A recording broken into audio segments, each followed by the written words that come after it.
Va ora in onda la rassegna stampa.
Whatever you like, whatever you say, take your time. Le 8:34 minuti e 45 secondi, amiche e amici miei, ma non dall'avventura, buongiorno, siete sulle magiche onde di Radio Libertà, questa è la rassegna stampa, io sono Antonino Danna e questa è la puntata di oggi, venerdì 7 di agosto dell'anno del Signore 2026, cominciamo la nostra trasmissione. Vi ricordo, date il sangue, in ospedale serve sempre, salverete vite umane, chi salva una vita umana salva il mondo intero. Secondo appello radiolibertà.net, fesso chi non lo legge perché vi perdete un bellissimo giornale online dove ci sono liberamente il direttore responsabile Giovanni Sallusti, gli autodafè di Giulio Cainarca, la rassegna stampa di Semivarin che sto supplendo io, videopillole e molto altro ancora.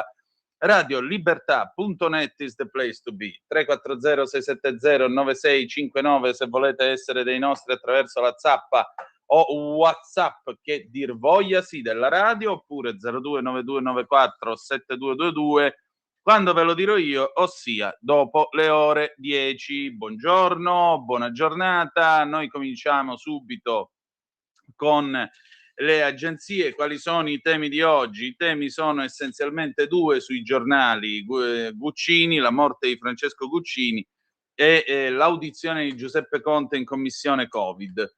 Conte ha fatto uno show di 5 ore nel corso delle quali ha detto tutto e il contrario di tutto.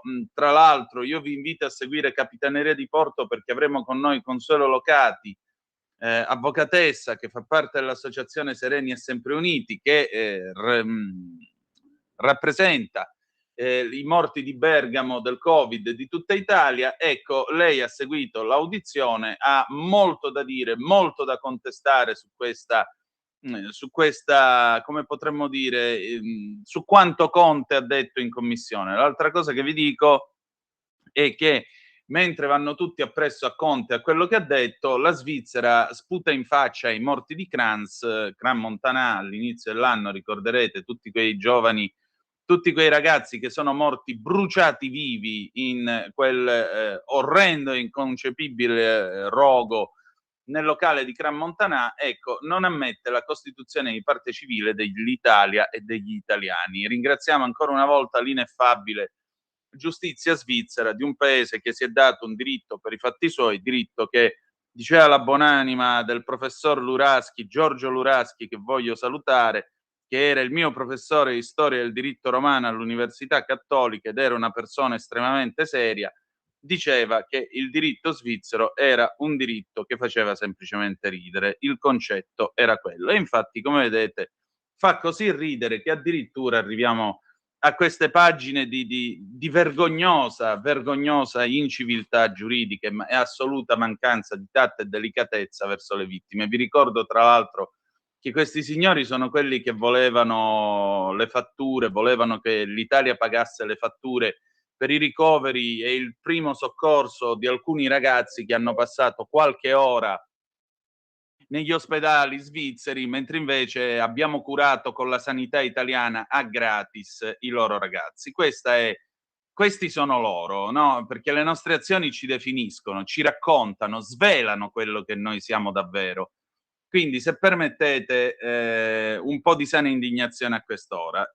Avete ascoltato il disco start, gli Status Quo, Whatever You Want, 1979. Cominciamo adesso con l'ANSA, eccolo qui in tutto il suo splendore, con la sua pochette. Conte sfida la commissione Covid, duello con Meloni. Mi affronti, basta Mezzucci, la verità un dovere, un caso le mascherine Jay-Z. Lutto nella musica, addio a Francesco Guccini, il maestrone che ha segnato la storia della musica. Meloni continuerò a cantare le canzoni di Guccini anche se non ne sarebbe contento. Dalla locomotiva all'avvelenata, i brani manifesto tra politica e memoria. Già lo hanno scritto al Partito Comunista quando lui per tutta la vita è stato socialista, che è tutt'altra cosa. Mondo, patto di mutua difesa tra Arabia Saudita, Turchia, Pakistan, oggi la firma. Parigi, Chiara Pellacani, Historican Plan, 5 ore su 5 agli europei di Tuffi, salute, complimenti ragazza. L'esperto, l'estate del 26 potrebbe superare il record assoluto del 2003, l'eccezionalità diventa norma, ora allerta per i temporali di forte intensità. Il caso a Roma, antitrust, ostacolo a corse gratis, maxi multa, monopattini e bike sharing, complessivi 2,675 milioni per Bird, Dot e Lime. Vecchioni parla del suo amico Guccini. Guccini mai neutrale, era un ricercatore di scintille. D'altronde gli uomini di carattere, miei cari, gli uomini di carattere hanno sempre un brutto carattere e Guccini era un uomo di carattere, anche se non era spigoloso e cattivo. Era un uomo estremamente intelligente, ribadisco, l'ho detto ieri, l'ho detto oggi, un uomo che aveva un uso micidiale dell'italiano. Lui era secondo soltanto a Lucio Dalla. Lucio Dalla aveva un uso dell'italiano al di là delle canzoni. Voi lo dovevate ascoltare quando parlava o quando scriveva. Io avevo 15 anni, non l'ho mai più ritrovata io questa agenda comics che era di una mia compagna di classe, e c'era un pezzo scritto da Lucio Dalla che raccontava di viaggi interstellari. Alla fine concludeva del senso della vita e così via. E alla fine concludeva: ma di tutte queste cose un giorno tu rifletterai quando sarai su Alfa Centauri a dare architettura 3. Io vi posso garantire che ho 15 anni, non ho mai fatto una canna in tutta la mia vita, ma quel giorno ho girato su me stesso intontito per ore. Questo era Lucio Dallo, un uomo di un'intelligenza incredibile, assoluta, proprio in latino, absolutum, sciolto. Guccini gli andava appresso, gli stava appresso, tranquilli che gli camminava appresso. Allora, BBC dal vivo, sparatoria a scuola in Thailandia, lascia sul campo 6 morti. Il sospetto viene identificato come uno studente di appena 14 anni. Altri 15 studenti sono feriti, 2 di questi sono in condizioni critiche, speriamo ce la facciano, a seguito della sparatoria alla periferia di Bangkok. Ecco, non ci facciamo mancare niente, non ci facciamo mancare nulla come idiozia in questo nostro mondo, come vedete. Non abbiamo un posto dove andare, come la Russia sta occupando le case nell'Ucraina, occupata almeno 34.002 proprietà ucraine, sono state sequestrate oppure indicate per il sequestro sin dal 2024. Questa è un'investigazione di BBC Verify e di BBC Russia. Ed è così, stanno letteralmente rubando le case agli ucraini per poter insediare cittadini da altre parti della Russia e procedere alla russificazione del territorio. Questa è una cosa che si sapeva già, ne avevo scritto credo l'anno scorso, già su Italia Oggi, storie veramente incredibili di persone che tornano, cercano, trovano magari la casa, però ci abita qualcun altro perché lo zio Vlad ha deciso che è così. Tra l'altro non hanno neanche i soldi per fare la ricostruzione promessa e quindi le città ucraine dove c'è stato battaglie e ora ci sono i russi sono cumuli di macerie che vengono attraversati da gente che sostanzialmente è nella miseria. Andiamo a vedere adesso i quotidiani, eccolo qui, Avvenire, il quotidiano dei vescovi, Civiltà dell'amore, il Fatto, Leone XIV incontra la rete europea francescana, sprona i ragazzi ad essere operatori di pace. Il Papa e i giovani ad Assisi, abbattete i muri, andate, anzi andiamo a costruire dove ingiustizia e prepotenza negano la dignità di troppi. Il mondo cerca in voi nuovi santi. Fotonotizia a centropagina. Pavana, morto a 86 anni il maestrone di più generazioni, agnostico con le ali, il ricordo di Beppe Carletti, addio a Guccini, cantautore poeta della nostra inquietudine. Politica, nessun illecito commesso, segnala un pagamento sospetto, Covid, Conte contrattacca in commissione e procura. Il futuro di Spin Time sgomberato, Grimaldi, Alleanza Verdi e Sinistra, lo sapete, questo centro sociale a Roma. Riapriamolo subito, quel centro è un bene comune, Rampelli, Fratelli d'Italia, tutelare le persone, ma quella è una fabbrica di illegalità. Ah, a proposito, scusatemi un attimo, io voglio salutare e augurare un ottimo lavoro al nostro Simone, che è il nostro pescatore di magiche onde. I malati non hanno terapie, Cisgiordania senza sanità, Houthi cessino le sanzioni. Avanti con il Corriere della Sera, eccoci qua. Covid, Conte accusa, Meloni un diritto a cercare la verità, il leader consegna ai PM una lettera anonima sulle mascherine, poi scopriremo da Libero che è un documento patacca che già era girato ai tempi. Scontro in commissione, Fratelli d'Italia fa comizi. L'intervista a Nordio, non si può violare la vita più intima per le chat, appunto il caso del Mastro, le proteste in aula, bende, cartelle, cappi sventolati, ai parlamentari resta la bagarre. Il 2026 si avvia a diventare l'anno più caldo di sempre, l'Italia è l'ondata di afa e durerà per altri 10 giorni. Oddio a Guccini, eccola qua la fotonotizia a centropagina, maestro e poeta della canzone d'autore, ne scrive Aldo Cazzullo, scrisse L'avvelenata e La locomotiva. Roberto Vecchioni, quell'ultimo brano registrato in cucina, Romano Prodi mi disse che ormai era stanco di vivere. Il Domani, le mascherine, Conte al contrattacco, le accuse alla SPA pagata da Chigi, primaria e programma, la roadmap di Schlein per blindare il campo largo, il leader 5 Stelle davanti al plotone d'esecuzione della commissione sulla gestione della pandemia, ho presentato un esposto in procura sui dispositivi fallati dell'azienda risarcita con 100 milioni. Fotonotizie a centropagina, anche qui il secolo di Guccini, addio al maestro, il cantautore si è spento nella sua Pavana sull'Appennino emiliano, ci lascia un grande narratore, ironico, pungente, un intellettuale che diffidava degli intellettuali, che ha unito più generazioni. Diremmo innanzi, il Fatto Quotidiano, caso MPS, la D del MEF parlava coi politici, incluso Crosetto, chat, nuovo terremoto, possibili reati di ministri. La lettera dei PM, la Procura di Milano alle Camere, gli SMS vanno autorizzati per verificare le parole del dirigente Sala, si indaga su un sistema, l'opera da 35 milioni, la turbativa d'asta, il MIT, Ministero Infrastrutture e Trasporti, nomina come commissaria al piano casa la manager indagata per la cabinovia di Milano Cortina. Ecco qua il giornale, Francesco Guccini, il compagno che conquistò il cuore della destra, il brano inedito, il fiume Reno e le pere calde nel mio ultimo libro, l'apertura, la strage di Cran Montanà, vergogna svizzera, la procura elvetica respinge la richiesta italiana di costituirsi parte civile nell'inchiesta sulla tragedia. Morirono 6 nostri ragazzi, 14 rimasero feriti. Fotonotizia a centropagina, il reportage 4, il pugno duro di Madrid, a Ceuta, rimpatri forzati, di spalla l'ex premier, Covid, Conte parla ma fa 4 autogol, fu lui a far spiare il no global Casarini. Ma guarda un po'. Il Tempo, bellissimo montaggio, eccolo qua, Conte vestito da Pinocchio che sparge fumo dalla bocca, Conte Pinocchio sparge fumo e avvelena tutto quello che non torna, dopo 2 anni di fuga Giuseppe arriva in commissione Covid, fa meline e delude le domande. Occhi fissi sul tablet, l'ombra di un suggeritore, sparge veleno, incassa una bruciante smentita in tempo reale, rivendica la sua gestione illiberale e autoritaria della pandemia, ingolfa i lavori anziché far chiarezza. In serata i parlamentari di Fratelli d'Italia e una deputata d'Azione lo inchiodano a errori e contraddizioni. La partita è appena all'inizio, a settembre si ricomincia. L'occupazione della vergogna, spin time, la proprietà dice no al pasticcio del comune, fumata nera, il Campidoglio voleva comprarlo a spese dei cittadini.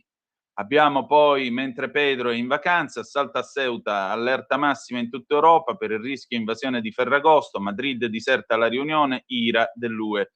Intervista a Giacalone, la criminalità dietro l'invasione, ma il vero responsabile è Sanchez.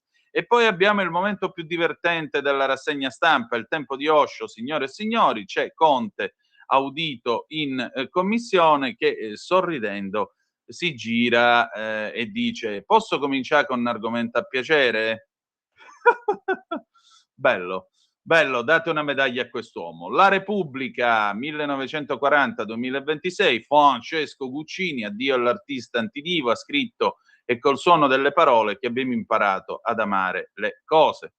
Covid, Conte accusa il governo, 100 milioni per mascherine finte, strage di Cran, la procura di Sion, no all'Italia come parte civile, le idee, la meglio gioventù con spin time. Mi pare giusto. Per quale motivo la meglio gioventù prende, si mette, studia, dà esami, si laurea, va a fare il ricercatore e trova una cura che guarisce ogni tipo di cancro, per dire. La meglio gioventù, per quale cazzo di motivo dovrebbe pigliare, investire dei soldi, creare una startup, dare lavoro a centinaia di migliaia di persone e fare uscire tanti poveri dalla povertà, perché l'unico modo per aiutare i poveri è non far parte del loro numero, diceva Reagan. Per quale motivo? Meglio stare in strada a fare bordello e occupare la proprietà altrui. Mi pare giusto. Sapete che vi dico? Io sceglierò uno di voi quest'oggi, verrò a casa sua, mi insedierò a casa sua e gliela devasterò facendo veramente lo schifo più totale. Così, perché anch'io sono la meglio gioventù. Che cacchio. Ah, ragazzi, veramente. Lo diciamo per le anime belle. Era amara ironia. Ovviamente io rispetto la proprietà altrui. Me ne guardo bene dall'entrare in case dove non sono invitato. La Stampa, eccoci qua, danni record per il caldo, in Piemonte già 2 miliardi, l'SOS di agricoltori e allevatori, la regione chiede lo stato di calamità. Guccini, addio a Francesco Guccini, il maestrone che ha fatto cantare tutte le generazioni tra la via Emilia e l'infinito. Il Papa contro i potenti della terra, per la prima volta in 800 anni un pontefice celebra la Porziuncola dove è nato il francescanesimo. Inventano fantasmi e nemici per umiliare gli altri, pericoloso intrecciare religione e nazionalismo. Ai giovani riuniti ad Assisi assicura, voi siete l'esatto opposto dei fondamentalismi. Caso mascherine, l'ex premier in audizione si rivolge alla procura, Conte al contrattacco, Covid, duello con Meloni. E poi corsa tra Italia e Spagna per assistere all'evento economico, all'evento astronomico, Un'ora di eclissi, lo show del sole spento. Mercoledì 12 agosto l'Europa tornerà a essere teatro di un'eclissi solare totale. Evento di questa portata mancava dal nostro continente dall'11 agosto del 99, oltre 27 anni fa. Mi ricordo, cavolo, sono passati 27 anni. Come corre il tempo? La verità, il vero virus è Conte. L'ex premier arriva in commissione Covid, fa quello che sa fare meglio, l'anguilla. In avvocatese dribbla tutte le domande scomode sulla gestione della pandemia, a differenza di Fauci incriminato al Senato USA, se la caverà. Ma gli italiani non sono come certi giornali e non dimenticano, non vorranno avere di nuovo lui con i suoi DPCM alla guida del paese. Intanto un'altra sentenza sbugiarda a Giuseppi sulle mascherine. FDI, Lega e Fratelli d'Italia in coro, il premier iberico deve spiegare la sua ipocrisia, così Sanchez deporta i migranti in Africa.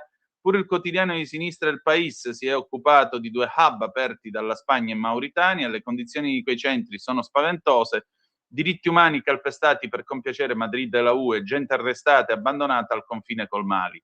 Medico assolto dopo il calvario, rovinato da Crisanti e dal metodo Ranucci, sequestrati a ben 9 mesi, ora si fanno male da soli, liberate i bimbi del bosco, ne scrive Gianluigi Paragone. 1000 denunce di molestie nella UE che predica i diritti, dal 2024 record di segnalazioni dei dipendenti della Commissione, un'inchiesta di Politico rivela una gestione tossica dell'Europa. Per Domenico non può pagare soltanto lo Stato, eccolo qua il piccolo Domenico Caliendo con il suo piccolo cuore bruciato da un intervento, da un modo maldestro di trasporto. Città e spiagge piene di abusivi indisturbati, però se ci provano gli adolescenti italiani, i ragazzini vendono limonata ai passanti, puniti. Già, 3 ragazzini di 13 e 14 anni apparecchiano un banchetto nel cortile di casa con acqua, ghiaccio, brocca di limonata fresca, 2 pasticcini, bricco di caffè. Scopo dell'iniziativa, raccogliere i soldi per comprarsi un ciao. Ragazzi, veramente siete degli eroi, altro che. Passa un signore e scatta la denuncia, abusivi come lui. Si vede che questo fenomeno, siccome non era riuscita a denunciare gente durante il Covid, allora non gli pareva vero denunciare 3 ragazzini di 14 anni. In America lo fanno per guadagnare soldi, imparare a vivere. In Italia li denunciano perché l'iniziativa privata, questo è tipicamente un modo di pensare comunista, no? Per quale motivo devi vendere la limonata per strada e fare libera imprenditoria? Io ti denuncio e così ti facciamo una bella multazza. Poi passa amico fratello su come si chiama? Su spiaggia e vabbè. Un momento, abbiamo una telefonata, Alfio Biaggi dal garage Gasparri.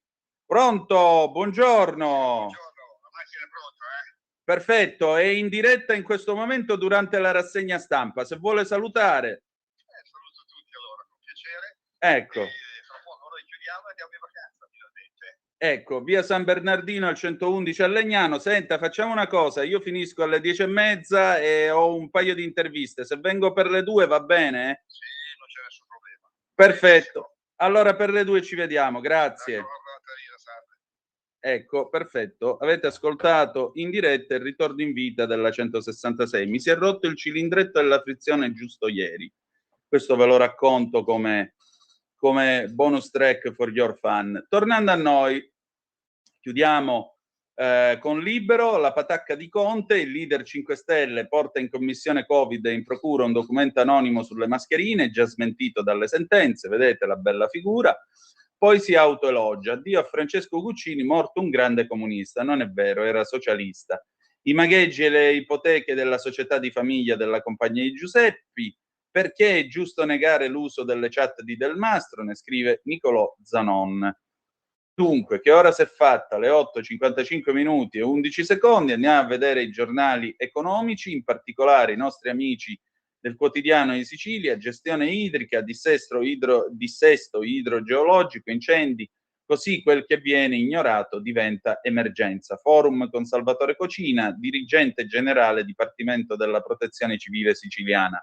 Ancora arriva il DDL coesione e crescita, dalla Giunta una manovra che supera i 220 milioni di euro. Le risorse sono destinate a svariati settori, dalle infrastrutture alla lotta al carovita, Schifani, frutto del risanamento dei conti. Si riprende a settembre, pausa estiva per il Parlamento, poi riflettori sulla legge elettorale, poi ne parleremo. Italia Oggi, eccola qui in tutto il suo splendore, banca dati del Made in Italy, Chiarello e Comegna, pagina 24. Primo sì al DDL Coltiva Italia, che stanzia 1 miliardo per la sovranità alimentare e prevede un archivio nazionale dei profili analitici di autenticità dei prodotti agricoli italiani. Adempimento collaborativo, via libera delle entrate al ravvedimento operoso, Poggiani a pagina 18. Le diffusioni di giugno dei giornali, ne scrive Marco Capisani a pagina 17.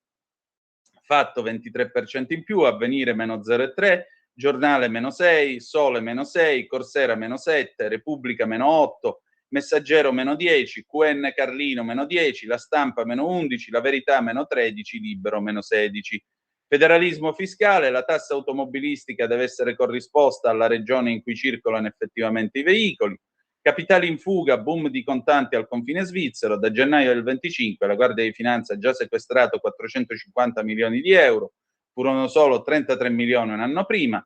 Alessandra Ricciardi a pagina 2 nel suo filo di nota scrive: una parte crescente di elettori LGBTQ francesi voterà Marine Le Pen per la prima volta, 27%. Ta-da-da-dan. Vi ricordo che ne abbiamo parlato martedì con Roberto Giardina. Anche in Germania i gay voteranno in massa per l'AfD. Ta-da-da-dan. Perché?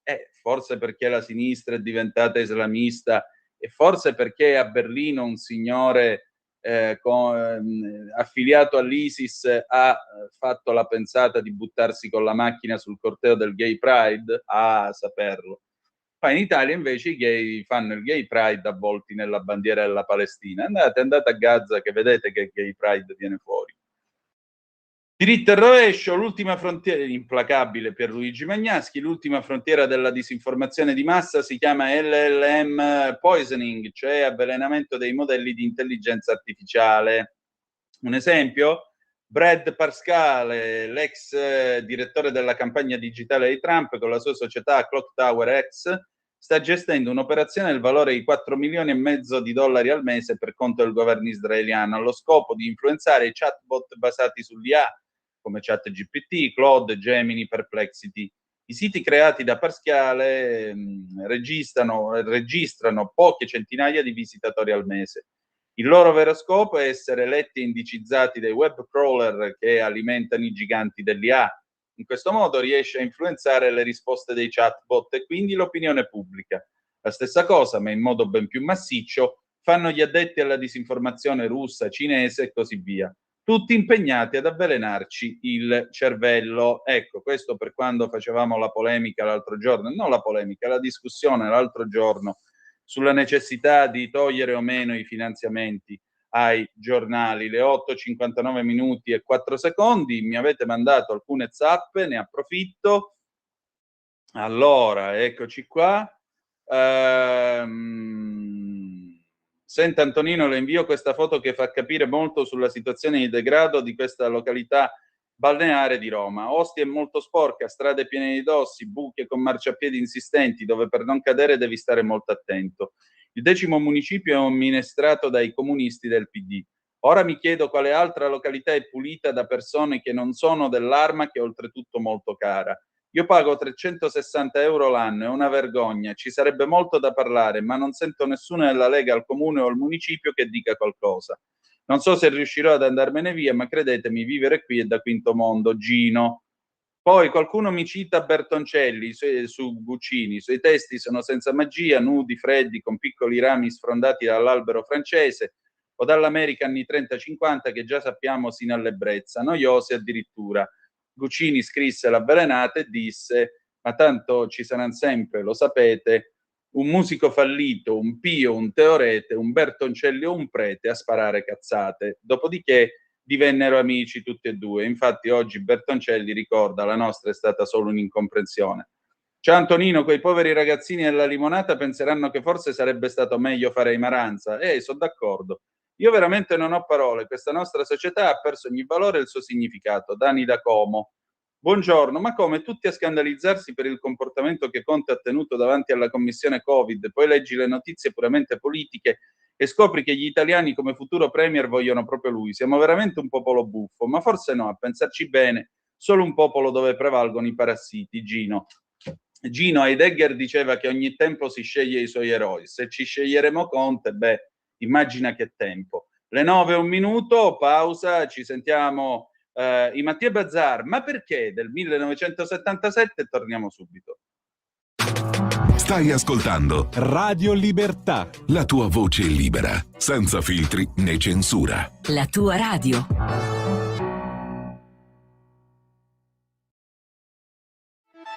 Stai ascoltando Radio Libertà, la tua voce libera, senza filtri né censure, la tua radio.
Alessandra Ruggero, ma che cosa devi dire da Alessandra Ruggero quando era nei Mattia Bazzar 1977? Ma perché alle 9:05 in questo momento sulle magiche onde di Radio Libertà? Antonino Danna al microfono con voi per questa rassegna stampa.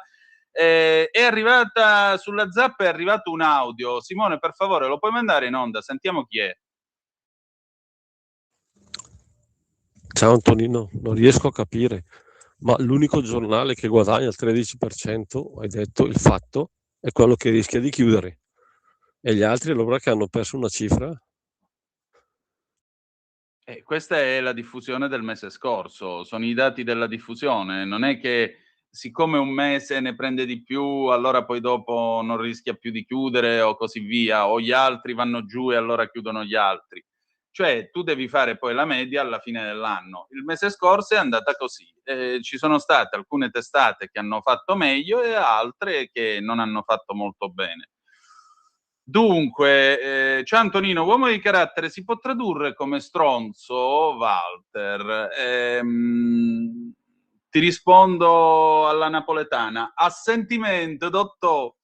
Il socialismo alla progenie di dittature come nazismo e fascismo. Antonella Ruggero, scusate, io sono rimbambito, grazie. Ecco, il vantaggio di lavorare in questa radio è che per fortuna io ho sempre avuto degli ascoltatori attenti. Quindi grazie. Allora, stavamo dicendo, il socialismo alla progenie di dittature come nazismo e fascismo, il comunismo idem, la lotta di classe e il male assoluto, Silvio. Poi c'è un altro audio, vediamo chi è. Buongiorno Antonino, buongiorno a tutti i radioascoltatori, sono Giovanni da Bergamo. Allora, purtroppo è morto Guccini, non era magari della nostra idea politica, anche se ha espresso parole lusinghiere su quello che era Radio Padania, magari con lo spot potreste anche recuperarlo. C'è anche da dire che Guccini forse era uno dei pochi cantautori, che sapeva scrivere e cantare in italiano, in lingua corretta. Non mancano gli esempi di canzoni in lingua locale, il Tresta piuttosto che alla Fiera di San Giacomo, canzoni di questo genere. Così, per cui dai, se non altro ricordiamolo come un, a mio avviso, bravissimo autore di canzoni, e poi a chi piaceva e a chi non piaceva un altro paio di maniche. Buona giornata a tutti, Giovanni da Bergamo. Buona giornata a te Giovanni. Allora, se tu avessi seguito Aria Fritta, noi per un periodo abbiamo fatto una rubrica che si chiamava Francesco Guccini legge cose, perché Guccini cominciava proprio con questa cosa che hai ricordato tu, l'intervista di Zoro a Guccini, che Guccini aveva detto di Padania, ogni tanto l'ascolto, mi fa ridere. Allora, io quando ero in collegio all'università ho sviluppato questa tesi, cioè che con le canzoni di Guccini si potesse leggere qualsiasi cosa.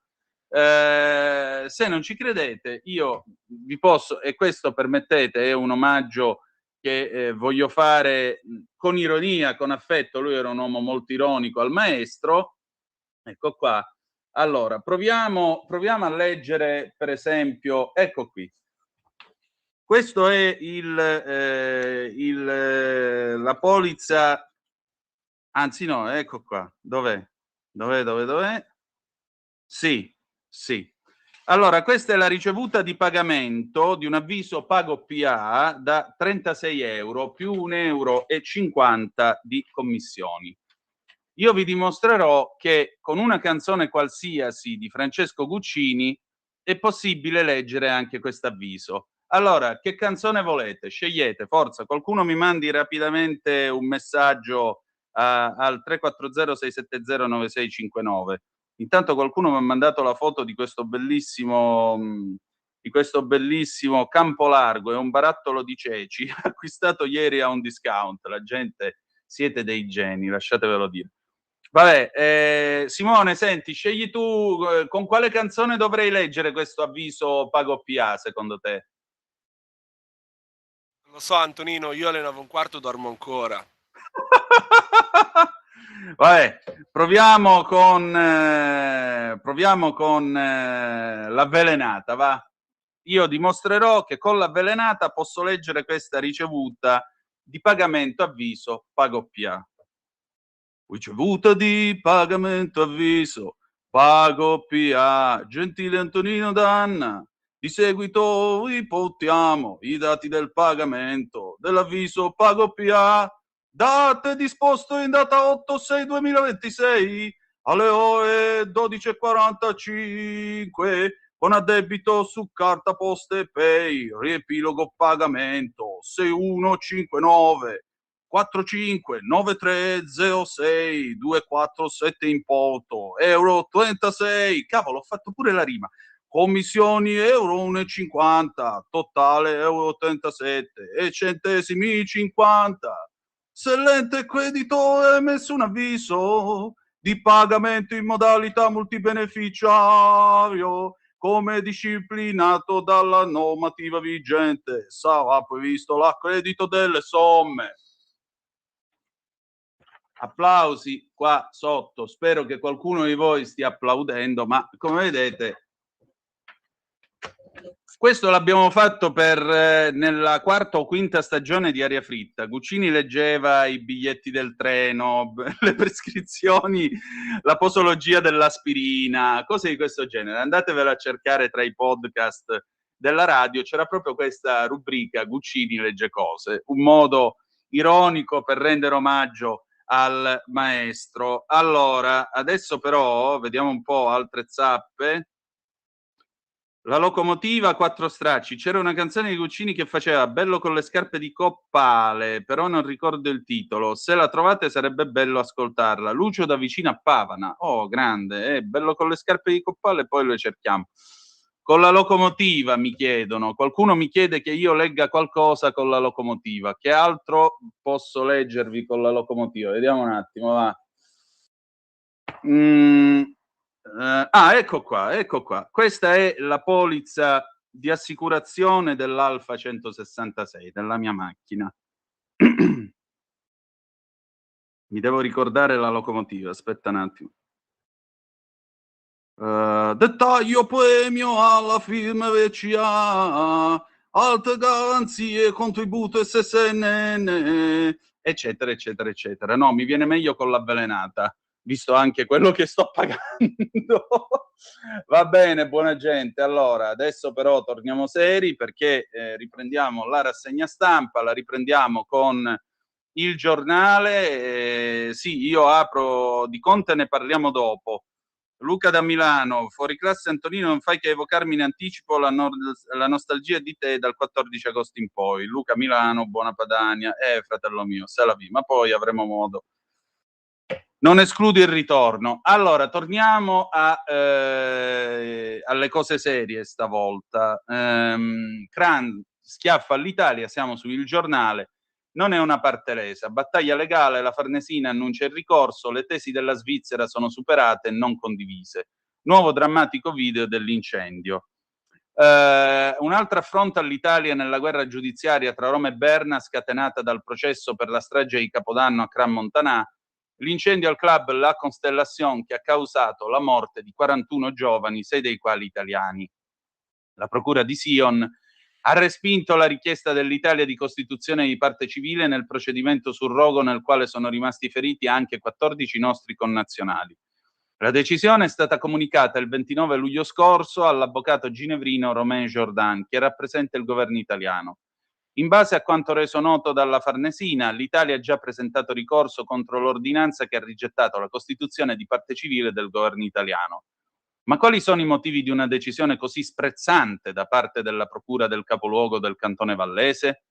Secondo i magistrati svizzeri, né la cittadinanza italiana di diverse vittime, né i costi sostenuti dalla Repubblica Italiana per prestare assistenza ai propri cittadini e vittime dei fatti perseguiti sono idonei a conferire la qualità di parte lesa. E che altro doveva succedere, veramente? Io me lo domando. Cioè, doveva scoppiargli una bomba atomica in testa a sti poveri cristi? Che doveva succedere? Sentite qua la sottile argomentazione in punta di diritto, buona gente. Affinché la qualità di danneggiato sia riconosciuta dallo Stato, prosegue l'ordinanza, non basta che quest'ultimo sia colpito dal reato negli interessi pubblici che ha il compito di difendere o promuovere. Esso deve essere colpito direttamente nei suoi diritti personali, al pari di un privato. In questo caso specifico, quando l'organo statale agisce come titolare della pubblica potestà, difende interessi pubblici e non può contemporaneamente essere colpito direttamente in interessi individuali propri. Nella lettera inviata all'avvocato Jordan, i magistrati inquirenti ricordano che le disposizioni penali applicabili sono incendio colposo, omicidio colposo, lesioni personali gravi colpose. I beni giuridici protetti sono quindi la vita, l'incolumità fisica, la salute, la proprietà, nonché la loro messa in pericolo e la sicurezza collettiva, di cui la Repubblica Italiana non è essa stessa titolare. Pertanto i danneggiati sono coloro che hanno visto messi a repentaglio quei beni giuridici e non lo Stato di cui possiedono la cittadinanza. Dura La reazione di Roma. In una nota la Farnesina trova le tesi dei procuratori elvetici non condivisibili e superate. Il ricorso del governo italiano, presentato tramite l'avvocato svizzero che tutela gli interessi italiani, è dettagliato e articolato e confuta tutte le prospettazioni del giudice che non sono condivise e che sono superate anche alla luce della giurisprudenza della Corte europea dei diritti dell'uomo. Pertanto si insiste perché sia ammessa la costituzione di parte civile. Ieri intanto è spuntato un nuovo video sulla tragedia di Crans-Montana.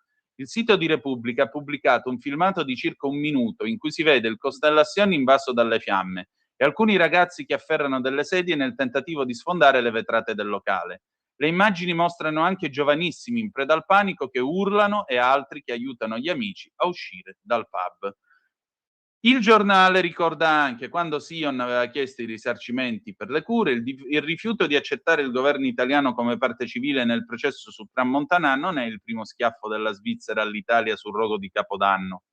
A dividere i due paesi era stata anche la vicenda delle fatture per le spese sanitarie sostenute dagli ospedali svizzeri per i primi soccorsi ai feriti italiani.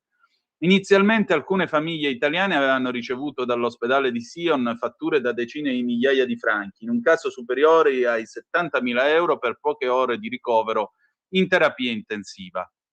Le autorità svizzere avevano però chiarito fin da subito che quei documenti avevano carattere puramente amministrativo e che ai parenti non sarebbe stato chiesto alcun pagamento diretto.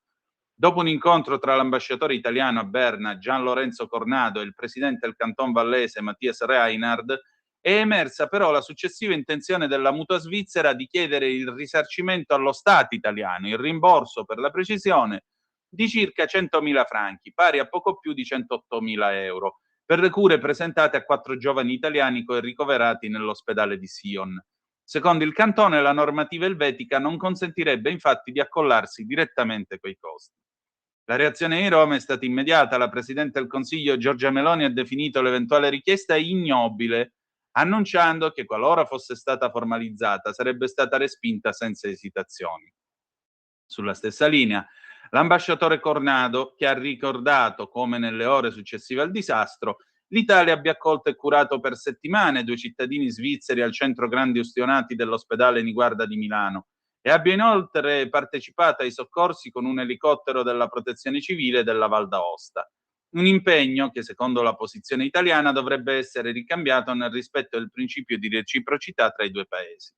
La somma in discussione è relativamente contenuta, anche se sovradimensionata rispetto ai servizi erogati, ma sul piano politico il caso ha assunto un forte valore simbolico, perché tocca il tema della cooperazione sanitaria e dell'assistenza reciproca nelle emergenze transfrontaliere.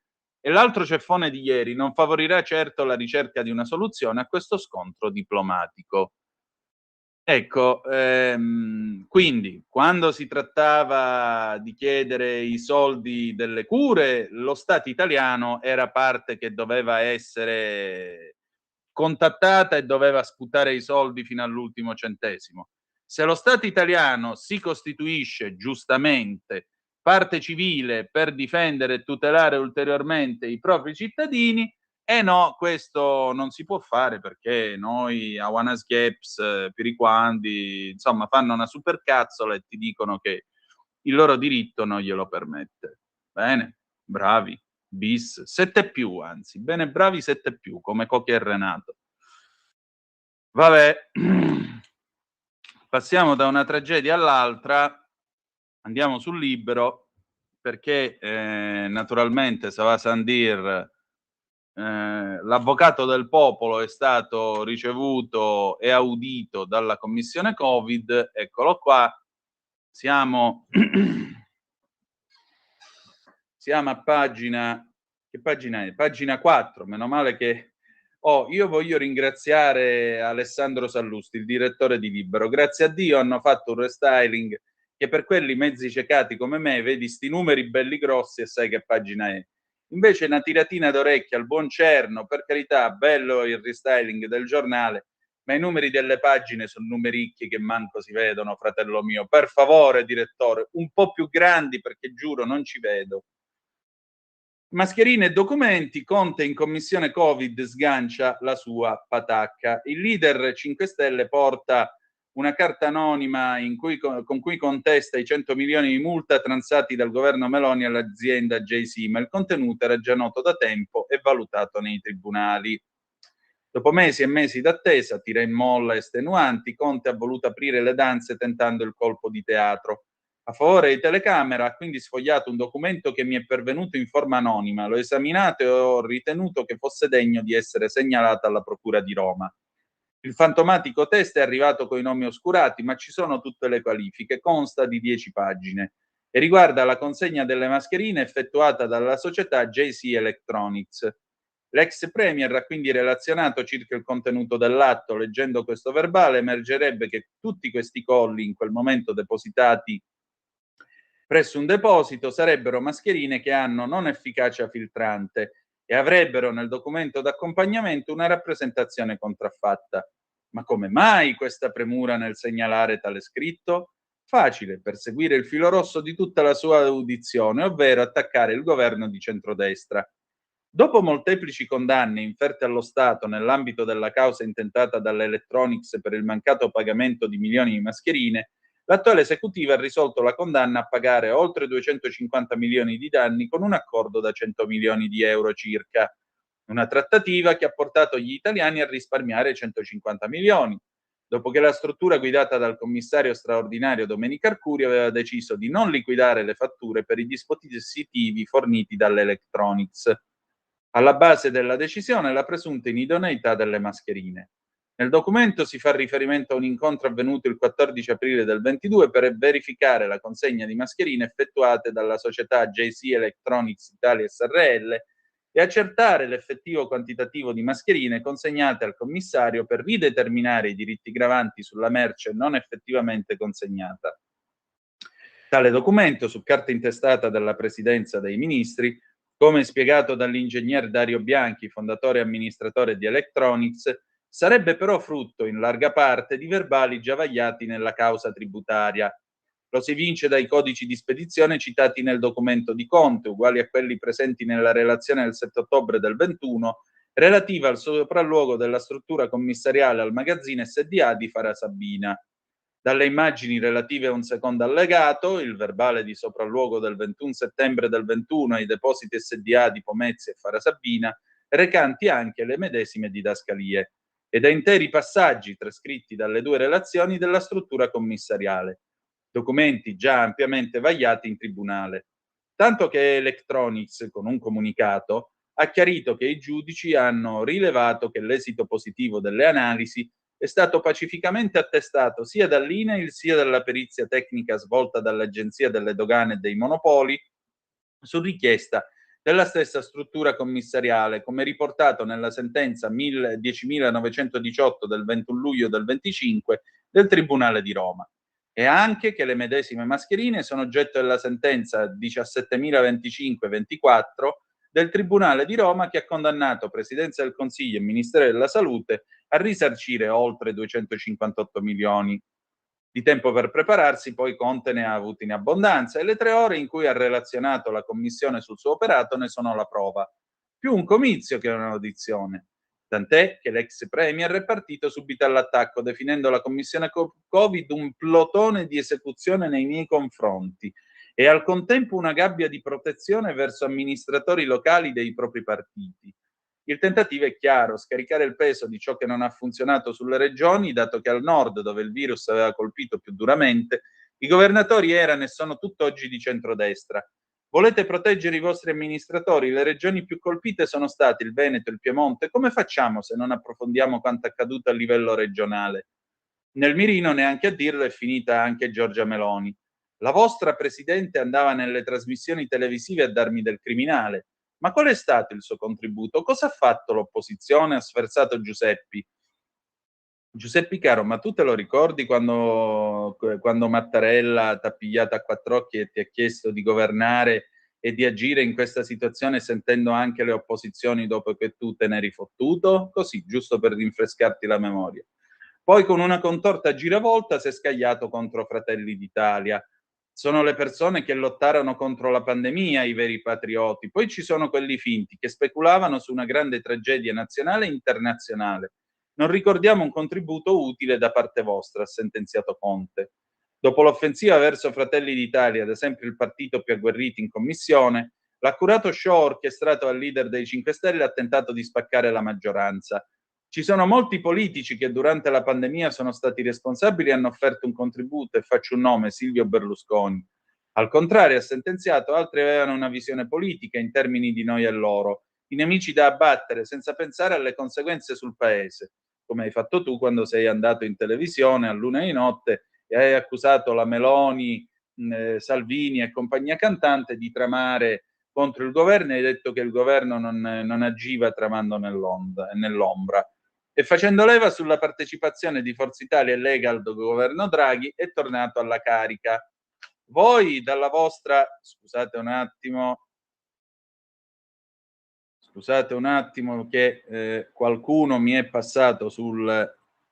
Allora, un attimino, oddio mio, che sta facendo sto computer? Qualcuno è passato sulla tastiera, qualcuno con 4 zampe e una codina, e quindi adesso mi sta impazzendo l'apparecchio. Scusate un attimo che recuperiamo Conte. Questa è l'altra notizia che poi vi darò. Nel frattempo si sono fatte le 9:26 e eccoci qua. Ecco, recuperiamo dove eravamo rimasti. Stavamo dicendo.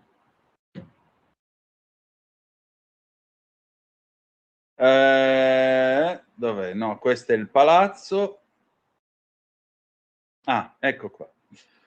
Dicevo, facendo leva sulla partecipazione di Forza Italia e Lega al governo Draghi è tornata alla carica. Voi, dalla vostra posizione all'opposizione, avete lucrato, ha sentenziato l'uomo dei DPCM. Decreti del Presidente del Consiglio dei Ministri che il leader pentastellato non ha mancato di esaltare, così come tutta la gestione del suo governo nell'emergenza. Ogni volta che adottavamo un DPCM le ambasciate lo traducevano e lo diffondevano in tutte le cancellerie. Alcuni presidenti me lo dicevano, siamo stati un modello. Secondo Conte era lo strumento più idoneo per l'applicazione delle misure in modo uniforme, per quanto necessario, che veniva adottato su proposta del Ministro della Salute, cioè Speranza, cioè uno che aveva fatto l'assessore all'urbanistica a Potenza prima di diventare Ministro della Salute. Sentiti gli altri ministeri, sentite il parere delle regioni, sentite il CTS. Ah, Speranza, quello che quando cominciò il Covid fece uscire il libro Perché guariremo, libro che poi venne ritirato nel giro di una notte. L'ex premier non ha mancato di togliersi qualche sassolino rispetto al suo successore. Draghi ha preferito i decreti legge, che solo apparentemente sono misura che si offre al dialogo col Parlamento. Risulta evidente, invece i DPCM hanno bypassato il Parlamento, amico mio. Risulta evidente, ascoltando l'intervento di Conte, il nervosismo rispetto ai paragoni tra il suo governo e quello dell'ex presidente BCE. L'esempio lampante è il confronto sull'efficacia della campagna vaccinale. Non è vero che quando siamo andati via la campagna vaccinale si era avviata con risultati modesti. Falso, detto, ripetuto, perché bisognava preparare il governo dei migliori.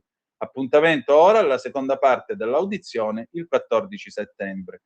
Restate con noi perché alle 13 avremo l'avvocato Consuelo Locati e chiederemo a lei dell'Associazione Sereni e Sempre Uniti, che rappresenta i morti di Bergamo e d'Italia del Covid, che cosa pensa di questa gentile audizione dell'ex Premier Conte, il quale, come vedete, ci ha tenuto a ricordare che chi è più bello di lui si trucca, come dicono a Cosenza. Bene, le 9:23 minuti e 35 secondi, sono arrivate altre zappette, le leggiamo. Non riesco a credere che la Lega non sappia cosa succede veramente in Ucraina. Spero siano informati dai giornalisti non venduti come i TG che ribaltano la realtà di 180 gradi. Va bene. A me Antonino sembrava più un canto gregoriano e non l'avvelenata, Pietro. A me piace moltissimo Don Chisciotte, Edoarda da Monza. Non è che a denunciare i ragazzini è stato Alessandro Gasman che denunciava i vicini di casa? Il padre appena lo becca, grandissimo Vittorio. Vittorio Gasman era tantissima roba, tanta, e ci manca. Le 9:30 minuti, adesso pausa e ci sentiamo Deadshire, Manhattan Skyline 1977 dalla febbre del sabato sera, tra poco. Stai ascoltando Radio Libertà, la tua voce libera, senza filtri né censure, la tua radio.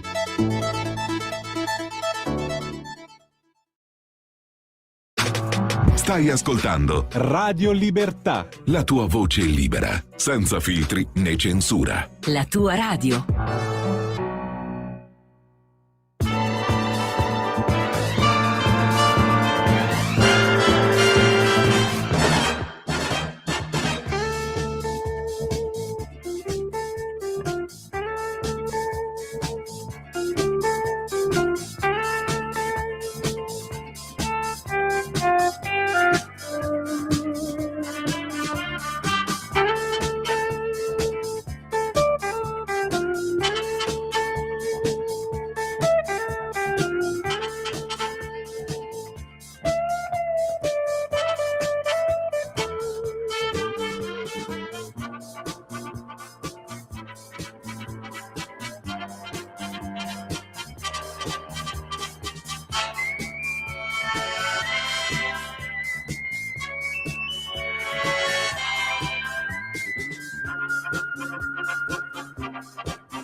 Cavolo, lo stava accompagnando col sax. Questo era David Shire, Manhattan Skyline 1977. Le 9:34 minuti in questo momento. Scusate, ma io qui l'ho detto, i miei ascoltatori sono differenti. Allora, l'amico gli occhi miei che se ne sono andati, caro Fausto. Fausto mi manda la fotografia. Buongiorno caro Antonino, ha nominato il manoscritto scomparso. Roberto Speranza, perché guariremo, dei giorni più duri a una nuova idea di salute per i tipi di Feltrinelli. E allora, Fausto, io intanto ho molta invidia. Detto ciò, sono andato su eBay. Pensate, guardate, chi ci sta seguendo attraverso i canali video lo può vedere. Dunque, ne abbiamo uno in vendita con consegna gratuita, 60 euro, una copia di questo prezioso volume. Ancora 80 euro o proposta di acquisto, libri rari nuovi, Roberto Speranza, perché guariremo, ancora dentro lo scatolo di cartone. Poi ne abbiamo una versione edita da Solferino, 10 euro più 6 per la consegna, però c'è la proposta d'acquisto. Prima edizione 2020, signori, in vendita 140,99 euro o proposta d'acquisto più euro 8,99 per la consegna. Roberto Speranza, perché guariremo, libro ritirato Feltrinelli, prima edizione 2020. Io lo voglio vedere in faccia uno che spende 140,99 € per questo libro. A seguire 120 €, perché guariremo dai giorni più duri, nuova idea, Roberto Speranza, questo però c'ha la consegna gratuita. 200 €, signori, consegna gratuita, pure qua Roberto Speranza, perché guariremo. Ragazzi, non mi sto inventando niente, è eBay, potete verificare pure voi. Ne abbiamo una copia in vendita 299 €, il record lo fa questo, perché guariremo, Roberto Speranza, opera d'arte, venditore privato, euro 3.000. Compralo subito, più euro 30 per la consegna. Io lo voglio vedere nella faccia uno che spende 3.000 € per questo libro, giuro, lo voglio vedere. Io lo voglio incontrare perché gli voglio dire: mi hanno detto che esistevi, però non credevo fosse possibile. È in vendita ritiro gratuito dell'oggetto in zona da Palermo, Italia. Quindi se siete a Palermo e volete spendere 3.000 € potete comprare questa preziosissima copia. Ecco, se avete anche l'app potete avere uno sconto di 5 €. Dicevo, questa preziosissima copia, 3.000 €, signori, del libro di Roberto Speranza, e non ci pagate la spedizione, se no sono 3.000 €. 3.000 € più 30 € di spedizione, perché una roba così io la voglio quantomeno tenuta sotto l'azoto, come nei Simpson, quando Bart si compra la prima copia dell'uomo radioattivo dall'uomo dei fumetti e gliela distrugge sotto gli occhi, perché se no non si spiega. Va bene. No, io giuro, se qualcuno si compra quel coso 3.000 €, io voglio l'indirizzo, lo voglio andare a vedere nella faccia. Io arrivo lì, mi siedo, mi metto così e lo guardo e dico: ma complimenti, complimenti vivissimi, cioè a uno così che gli devi dire? Pensa, ne ho presi 3, 2 regalati a Borghi e Bagnai. Vabbè, però stavi facendo un'opera di informazione, ma mi auguro che tu non abbia speso questa cifra, diciamo importante, ecco, mettiamola così. Ah! Ve lo giuro, sto sudando solo all'idea, 3.000 € il libro di Speranza. Bene, torniamo a parlare di politica, chiudiamo la pagina politica con il Quotidiano di Sicilia. Dopo il Senato, nella giornata di ieri anche la Camera ha chiuso ufficialmente i battenti. Pausa estiva per il Parlamento, al rientro attenzione puntata sulla legge elettorale, riforma attesa a Palazzo Madama il 9 settembre e poi tornerà di nuovo a Montecitorio. La data cerchiata in rosso è quella del 1 settembre, quando è stato fissato il termine per la presentazione degli emendamenti alla legge elettorale sia in commissione che in aula. Modalità inedita che però conferma l'intenzione di Fratelli d'Italia di inviare il testo alla Camera per la terza lettura a metà del mese. A Montecitorio è probabile che la riforma, fortemente voluta dalla Premier Giorgia Meloni, approdi il 30 settembre in modo da avere i tempi contingentati a ottobre e approvarla definitivamente prima dell'avvio della legge di bilancio, che quest'anno avrà il suo iter principale proprio alla Camera. Dopo l'accordo siglato nel centrodestra per l'introduzione delle preferenze, sarà presentato un emendamento unitario di maggioranza identico a quello firmato alla Camera, solo da Fratelli d'Italia, Noi Moderati, UDC, poi bocciato col voto segreto. La novità è legata a un lieve ritocco sull'alternanza di genere. Il candidato immediatamente successivo al capolista bloccato deve essere di genere diverso dal capolista. Un correttivo che però non aggiunge nulla alla presenza femminile, visto che i candidati successivi al capolista, unico nome bloccato, saranno eletti in ordine di preferenze conquistate e non a scorrimento. La modifica è destinata a far discutere perché è ritenuta da diverse parlamentari comunque penalizzante rispetto all'obbligo in vigore con Rosatellum, secondo cui nessuno dei due generi può superare il 60% dei capilista a livello nazionale. Se il Senato partirà con lo sprint sulla legge elettorale, l'Aula di Montecitorio dovrebbe riprendere da dove ha sospeso. Col testo unico sul cinema, che ha assicurato il Presidente della Commissione Cultura della Camera Federico Mollicone, sarà approvato definitivamente dall'Aula durante la Mostra Internazionale d'Arte Cinematografica di Venezia il 9 settembre. Un segnale a tutta la categoria e un forte significato simbolico. Per il resto, come già accennata, alla Camera settembre sarà mese di decreti. Ne esaminerà ben 3 in prima lettura: quello sullo svolgimento dei procedimenti civili e penali a seguito del crollo dell'immobile degli uffici giudiziari di Bolzano, da inviare al Senato con scadenza il 21 di settembre. Poi ci sarà il decreto prezzi dei carburanti e Ilva, sempre da inviare al Senato. Nel provvedimento che scade il 25 settembre confluiranno anche la proroga del taglio delle accise approvata dal Consiglio dei Ministri del 4 agosto scorso. Non è escluso tuttavia un nuovo CDM che intervenga per rinnovare il taglio delle accise che scade il 25 agosto. Altro decreto atteso alla Camera, quello sulla pubblica amministrazione per i Campi Flegrei colpiti dal recente sisma. Al Senato toccherà l'esame in prima lettura del decreto sull'obbligo di compostabilità di alcune tipologie di imballaggi approvato nell'ultimo CDM del 4 agosto. Quindi dovrebbe arrivare l'ok alla delega al governo sull'energia nucleare sostenibile, già approvata alla Camera, e il via libera al collegato alla manovra in materia di agricoltura, il cosiddetto Coltiva Italia, approvata alla Camera prima di andare in ferie. Nel mese di chiusura si approfitterà di un restyling dell'impianto video dell'aula della Camera. L'anno scorso la pausa estiva era stata dedicata al cambio di microfoni nell'emiciclo. Quest'anno sarà la volta delle telecamere. Sarà installato un impianto più moderno in alta risoluzione. Ladies and gentlemen, le 9:41 minuti e 25 secondi, e andiamo a vedere cosa scrive la bravissima Alessandra Ricciardi su Italia Oggi, il filo di nota. In Germania l'elettorato LGBTQ+, in Francia l'elettorato LGBTQ+ voterà per la Le Pen.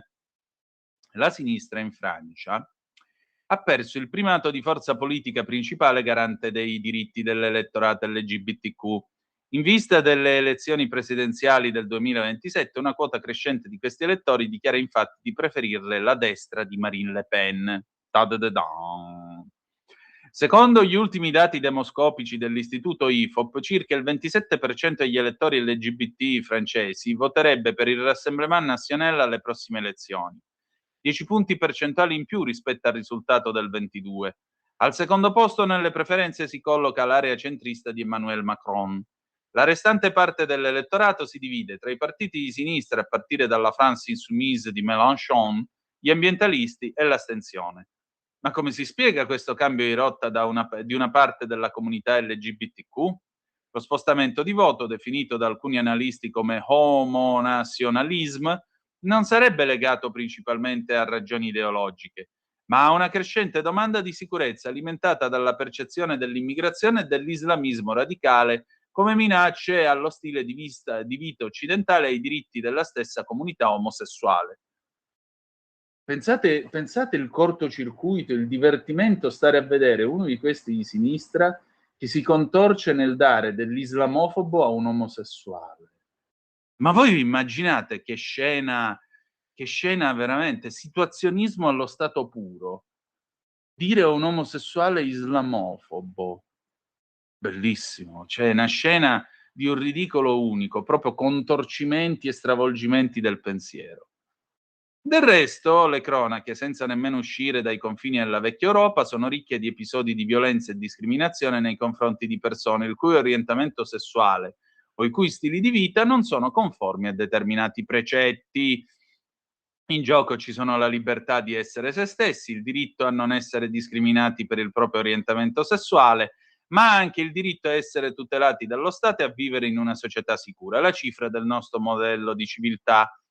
Che sicurezza e immigrazione siano due temi centrali per i cittadini è un dato che va ben oltre le tradizionali appartenenze politiche. L'epoca del voto puramente ideologico sembra ormai alle spalle. Sempre più elettori, quando decidono di recarsi alle urne, scelgono chi appare disposto ad ascoltare le loro istanze e a non liquidare le loro paure, perché anche le paure hanno diritto di cittadinanza. Già, già. Già, che dovevamo fare? Che dovevamo fare? Niente da dire, signori, niente da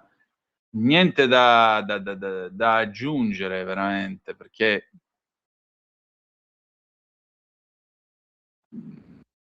qua in Italia invece si avvolgono nella bandiera della Palestina, free Palestine. Sì, vai. Vedi Hamas che idee chiare ha in tema di tolleranza, inclusività. Poi però dicono che il paese fascista è l'Italia. Ah sì, beh, sì, beh. Ho visto un re, beh. Allora, andiamo a vedere questa storia incredibile della limonata, perché davvero io Facciamo un po' di cabaret adesso, dai, che il cabaret ci vuole a quest'ora, che si sono già fatte le 10 meno un quarto, e poi alle 10 apriremo il telefono 0292947222. Se avete voglia, naturalmente, intanto però mi potete già scrivere 340 670 9659 per le vostre zappe o WhatsApp. Scusate un attimo che devo recuperare la notizia, siamo qua sulla Verità. Che pagina è l'ottimo Gandola? Pagina 15, eccoci qua, incredibile veramente. Pigliarsela con 3 ragazzini, veramente. 14 e 15, ecco qua. Eccoli qui, guardateli i criminali, guardateli, mamma mia. Veramente, poveri ragazzi, poveri ragazzi. Che male fanno sti 3 ragazzi che cercano di comprarsi il ciao, ma vi rendete conto? Il ciao. Io l'ho comprato che avevo 22 anni, il ciao. Feci un libro per la buonanima dell'amico Claudio Bosio, gli feci l'impaginazione di questo libro, lui mi diede 300 euro e comprammo un Ciao PX del 1978, color arancione, il primo motorino che mi sono comprato da solo. E mi pareva di aver fatto chissà quale salto nel futuro. Ecco, sti ragazzini, 15 anni, che sognano il motorino, semplicemente un Ciao, vi rendete conto? 2 litri e 45 di miscela, che fa 70 chilometri con 1 litro di miscela, per andare in giro nei paesi, per cominciare a sentirsi grande, scoprire mondo. No, denunciati. Vabbè. Aspettate un attimo che deve essere arrivata una zappa, perdonate un momentito. Era ora che gli LGBTQ+ cominciassero a votare con la testa e non con altra parte anatomica, dice Walter.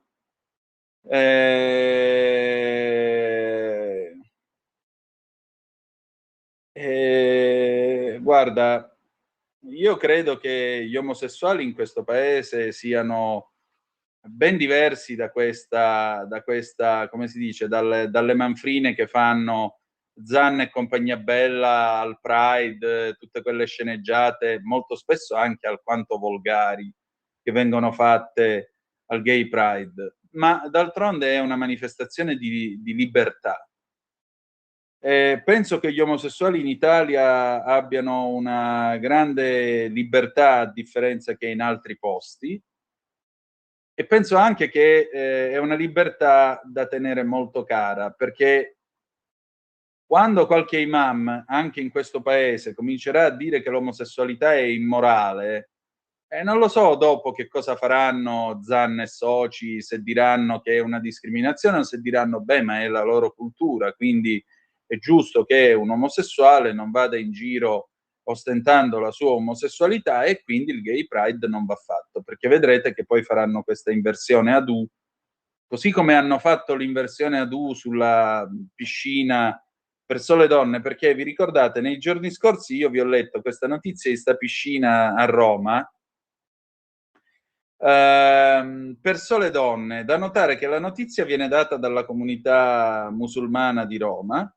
e il bello è che ci tiene a precisare che non è per una questione religiosa, però poi il presidente della comunità dice: le donne hanno il diritto di farsi il bagno senza essere additate.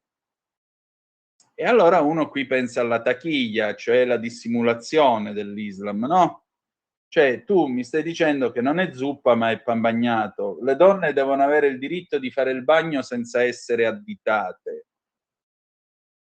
A parte che non siamo nell'Italia degli anni 60, a parte che se tu provi a fare il fenomeno con una ragazza, quella primo ti tira uno schiaffo e ti butta 32 denti, e secondo ti becchi una bella denunzia penale, perché in questo paese esistono le leggi per tutelare le donne.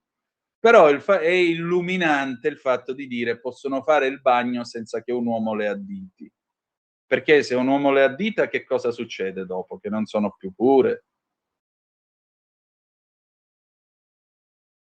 No? Come la storia di quando hanno fatto lì la preghiera dopo il Ramadan, gli uomini da una parte, le donne dall'altra. Perché? Perché se no, mentre stanno prostrati verso la Mecca, uno può vedere il culo di una donna, e allora la preghiera poi gli sfuma. Non lo so, c'è un Islam moderato che vive in questo paese e dà un contributo a far crescere questa nazione.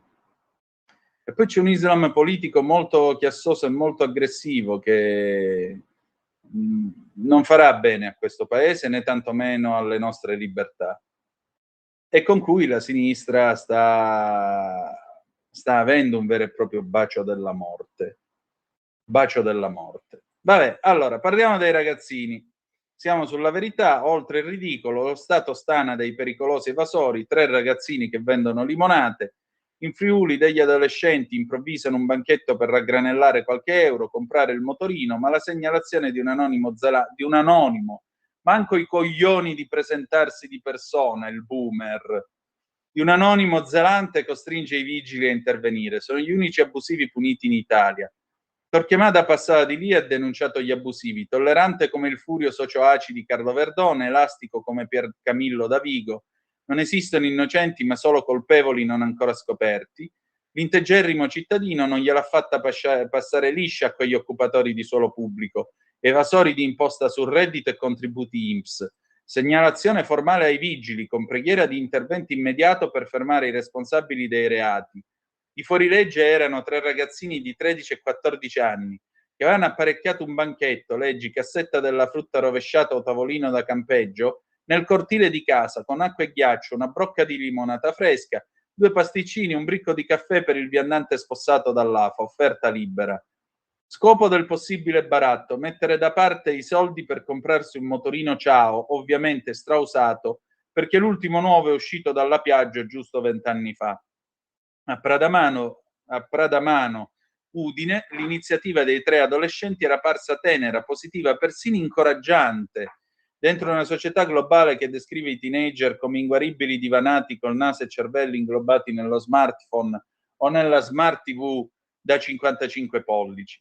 I social del paese avevano pubblicizzato con favore la regressione analogica rispetto ai mondi virtuali dei millennials e inneggiata a quell'innocuo punto vendita vicino alla piazza che i ragazzi tenevano aperto dalle 8 di mattina fino a sera nella speranza che passasse qualcuno. È passato lui, il distruttore di mondi e fragili sogni estivi. Dimentico di un classico dell'adolescenza boomer, il banchetto coi giocattoli usati, il succo d'arancia, la torta della nonna, le collezioni di Topolino con le pagine ammuffite dalla cantina.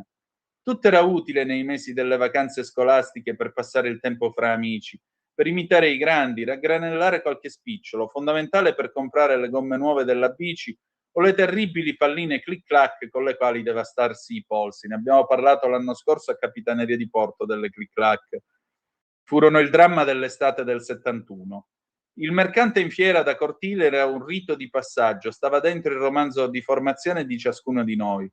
E non solo perché nelle strisce dei Peanuts che Charlie Brown aveva aperto un banchetto dei consigli psicanalitici, consulenze senza fattura. Alzi la mano chi non ha imparato sulla cassetta di legno i primi pratici rudimenti su spiccioli e cartamoneta. Maynard Keynes e Carlo Cottarelli sono venuti dopo. Mai visto arrivare i vigili, a quel tempo se non a prendere una copia mancante della collezione di Tex Willer. Nel mondo nuovo delle regole che ingabbiano quando non fanno ridere, la polizia municipale si è presentata davvero, anche se si è limitata a far smantellare il banchetto e ad ammonire i ragazzini per assenza delle autorizzazioni necessarie per vendere beni, soprattutto alimentari. Non avrebbero potuto esimersi i vigili, ma come scrive il Messaggero Veneto l'hanno fatta a malincuore. Inoltre è fortemente improbabile che i 3 avessero fatto, ce lo chiede l'Europa, il famigerato corso di formazione HACCP. A questo punto è curioso notare come il puntiglio nei confronti di Quico Qua strida con l'allegro permissivismo delle divise e di amministratori progressive rock come Beppe Sala, Silvia Salis, Roberto Gualtieri, fino all'immaginifico Matteo Lepore per ben altri abusivi, quotidianamente in azione in tutte le città e su tutte le spiagge italiane, a smerciare borse e orologi falsi, foulard da stock, calze lunghe e corte con un'aggressività da sbarco a Ceuta. 10 metri quadrati di lenzuola con sopra gli oggetti contraffatti, un palo all'angolo della piazza e il gioco è fatto. A Pradamano la denuncia, nelle metropoli la sociologia spicciola. L'iniziativa era stata lodata sui social network anche da alcuni amministratori locali, come l'ex vice sindaco Andrea Zorzini, che aveva invitato a sostenere i ragazzi per il loro spirito di intraprendenza. Alla fine si è sentito sconfitto pure lui. La storia sembra proprio tratta dal libro Cuore, quei ragazzini che si svegliavano all'alba per essere pronti col tavolino, l'ombrellone sulla soglia del cortile a garantire acqua fresca, una limonata, 2 pasticcini in cambio di un'offerta libera. È evidente che la situazione era borderline e non c'erano i requisiti formali, ma fatti in questo modo è stato un bel gesto da parte loro e uno alquanto brutto da parte dell'adulto che ha messo fine a questa avventura, durata una manciata di giorni.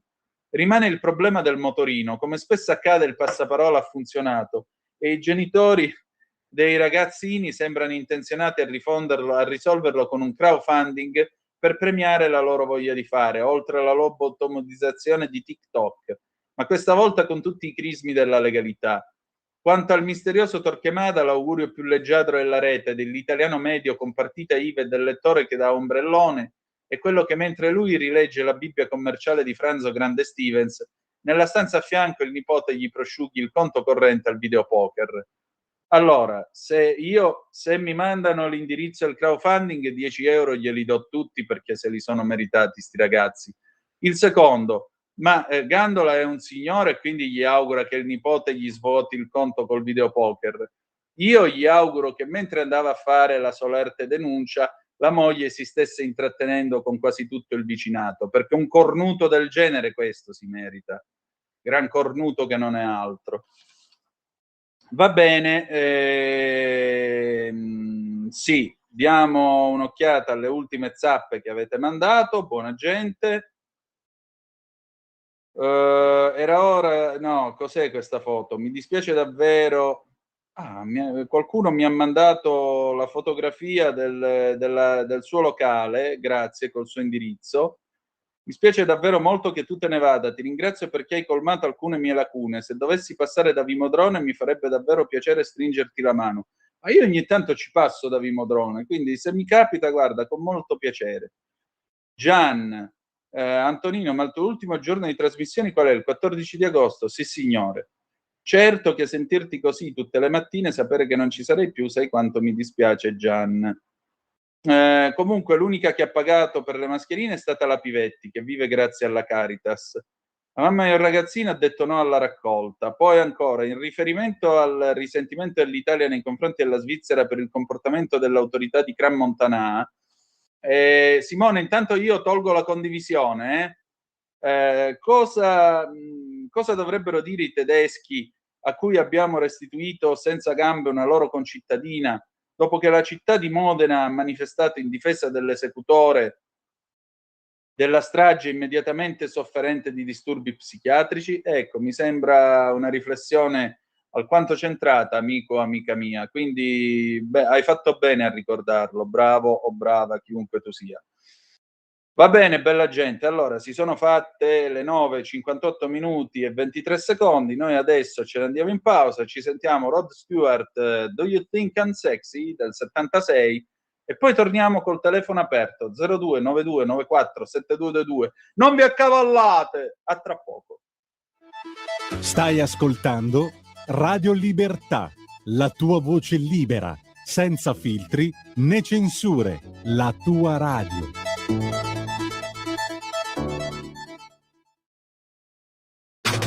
Stai ascoltando Radio Libertà, la tua voce libera, senza filtri né censura. La tua radio.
Just reach out and touch.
'cause at last he's got this girl home.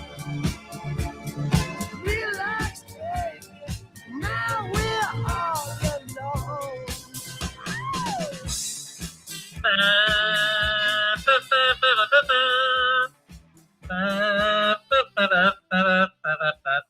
Niente, io quando sento un sax è più forte di me, l'air sax me la cavo, dai, le 10, 2 minuti e qualche secondo sulle magiche onde di Radio Libertà. Antonino Danna al microfono con voi, ma adesso qui Parlamento con la senatrice Erika Stefani. Vai pure, Simone. Qui Parlamento. Grazie Presidente. È una norma questa di particolare importanza per il mondo delle professioni. In primo luogo riconosce ciò che anche noi della Lega sempre abbiamo sostenuto, che le professioni, le libere professioni, si chiamano libere proprio per questa ragione, non solo devono avere ed essere garantite sotto il profilo dell'indipendenza e l'autonomia stessa anche dell'opera intellettuale che svolge, ma con questa norma riusciamo a valorizzare quello che è un ruolo e anche un riconoscimento di un ruolo sociale e economico delle libere professioni nel mondo proprio della nostra società. Perché il libero professionista, quando magari nel modo più semplice in cui noi lo intendiamo, è un professionista che vive a passo, a pari, insieme con il cittadino, con l'impresa, con la famiglia. Non sempre si ricorre al libero professionista nel caso di problematiche, come un po' viene interpretato anche lo stesso avvocato. Ma oggi la libera professione accompagna, perché abbiamo un mondo anche di particolare difficoltà anche di interpretazione, normative anche complesse, e la persona, il soggetto, nel momento in cui si fa la casa, che apre l'azienda, che persegue magari anche una qualsiasi attività, necessita di chi sappia interpretare quella che è la normativa, che possa essere leggibile anche da parte della persona. È per questa ragione che è stata, oggi andiamo ad approvare e con convinzione questa legge delega. Questa norma va a stigmatizzare quelli che sono dei principi anche cardine, possiamo considerarle anche delle pietre miliari per quella che è l'attività professionale e perché vi sia un futuro anche dell'attività professionale che possa garantire appunto questa indipendenza, l'autonomia e possa valorizzare il contributo che dà la società alla libera professione. E quali sono i punti? In realtà è proprio tutta la storia del libero professionista, che va dall'accesso alla professione, il tirocinio, la formazione, l'ipotesi di responsabilità del libero professionista, la rappresentanza tramite gli ordini, il collegio, la stessa deontologia professionale e magari argomento che può considerare magari poco elegante, tutta la parte che riguarda il compenso.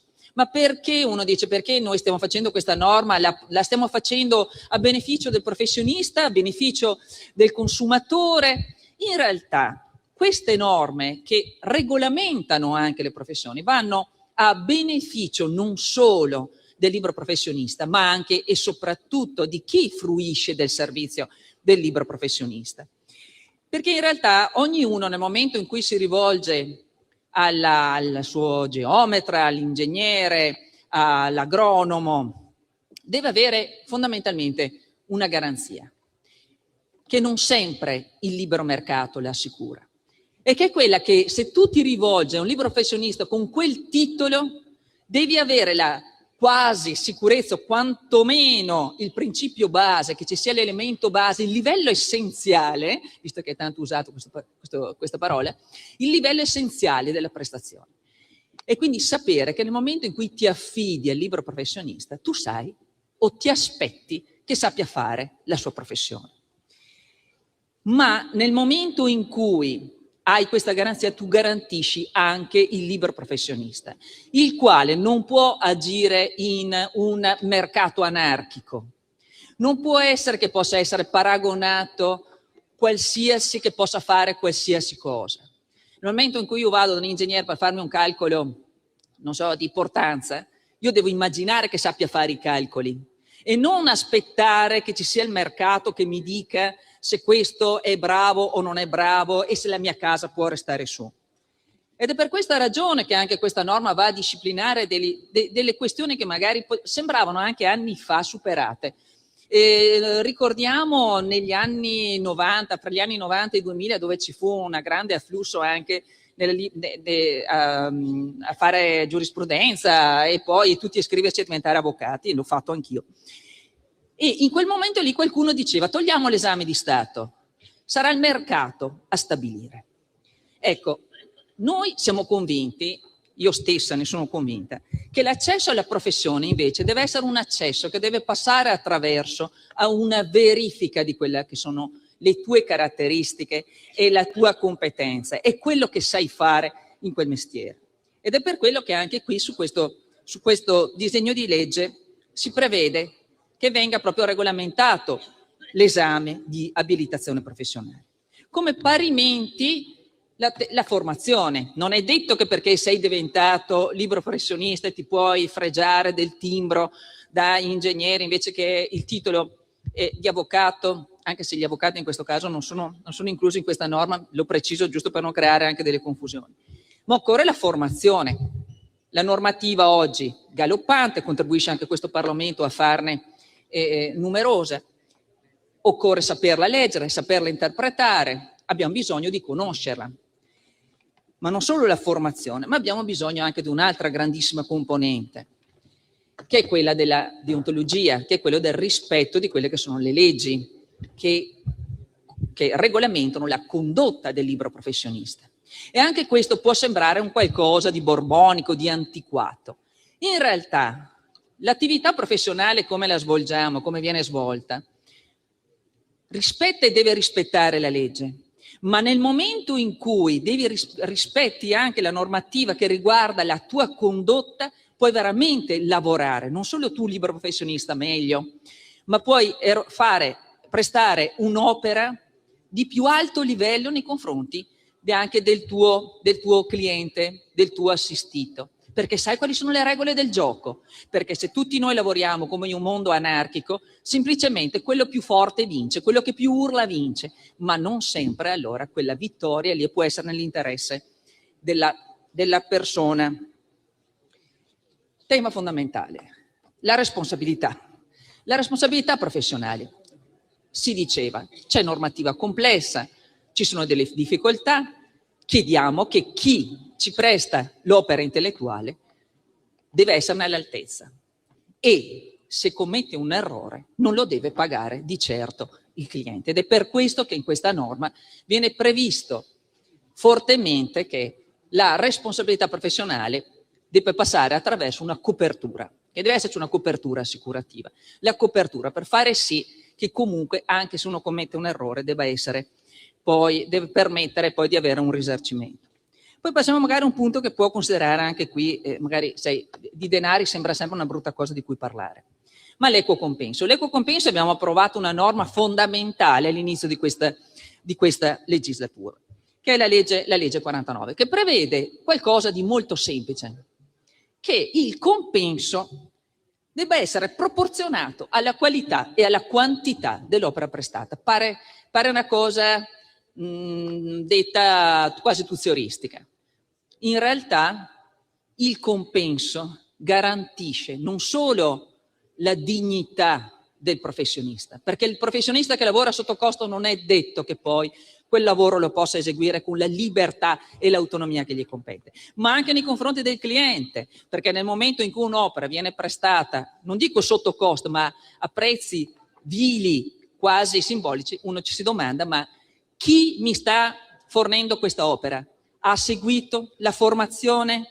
Ha gli strumenti nello studio adatti? Oppure per avere quel prezzo lì è costretto a fare dei patti anche con la propria coscienza nell'erogare? Quindi è stato stabilito, e qua è stato di nuovo confermato il principio dell'equo compenso, che è stata veramente una grande vittoria proprio per gran parte, voglio dire, del mondo anche delle libere professioni, e su questo possiamo dire che come governo, come maggioranza abbiamo fatto anche molto. Vado soltanto a chiudere dicendo: questa è la legge delega. Vi sarà sicuramente tanto da fare, ancora da fare. Un punto che è stato sottolineato anche in sede di discussione generale dal mio collega, il senatore Potenti. Un grande passaggio è stato quello di quello che era una volta il regime dei minimi. Abbiamo utilizzato adesso questa chiamata flat tax. E sotto questo profilo io colgo qui l'occasione, non perché ce l'ho qui a fianco, ma di ringraziare chi, perché qualche volta le norme, le riforme hanno un nome. E noi abbiamo avuto la fortuna di poter avere l'esperienza politica e l'esperienza tecnica del senatore Garavaglia, che questa norma l'ha fatta, l'ha voluta, ed è quello che permette a moltissimi liberi professionisti, anche giovani, di lavorare. Chiudendo questo, io non posso che ringraziare ancora veramente tutte le commissioni, la nostra Presidente Bongiorno e il relatore Rastrelli, e preannunciamo convintamente il voto a favore della Lega.